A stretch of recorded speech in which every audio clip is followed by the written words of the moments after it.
Hi, everybody. Welcome to our virtual social studies online learning. Today, I'm going to talk a little bit about a wonderful woman named Sonia Sotomayor. She was the first Hispanic female Supreme Court judge, and she grew up right along the river in the Bronx, New York. So I have some notes here on my phone that I want to read to you first, and then you'll be able to explore our story via our YouTube video. So, a biography, I want to remind you, is a text about a person's life that is written by someone else.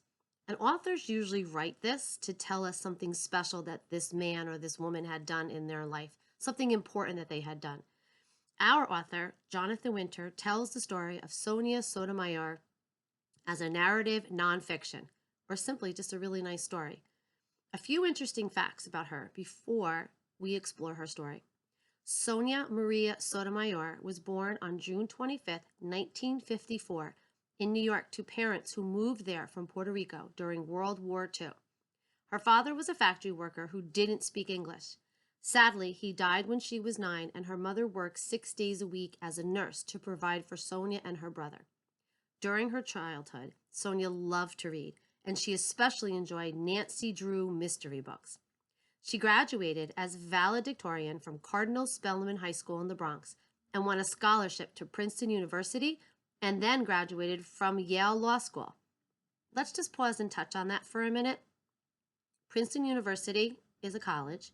Yale Law School is obviously a law school that you go to after you graduate college.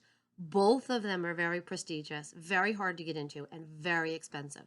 So for her to get a scholarship to Princeton University meant that her mother did not have to pay for her to go to school. She must have worked really hard in school in order to achieve these already.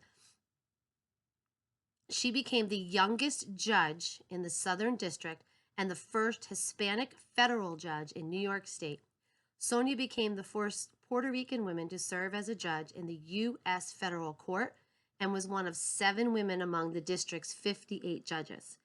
So again, let's pause and think about this. She's the first Hispanic female in a panel of 58 judges. She was appointed Supreme Court judge by then President Obama. And the last fact, which happens to be my favorite, is that she's a Yankee fan. And for my students in my class, they know that I'm a Yankee fan. But it makes sense because she grew up in the Bronx, and that's where the Yankees play. So this is the end of our introduction. What I'd like you to do is once you finish listening to this little introduction here, I want you to click on the next link in our guided learning plan because that is going to be the story. Unfortunately, I don't have the book. It's at school in my classroom, but I found it on YouTube for you to listen and then follow the learning plan afterwards because there are 2 questions that I posted that I'd like you to answer in your notebook. You can choose any one of the notebooks that you picked up from school and leave that one as your social studies book. Please make sure that you date your entry and put the title, which would be Sonia Sotomayor. It's a hard one to say. I keep trying to say her name right. Anyway, enjoy listening and reading this one.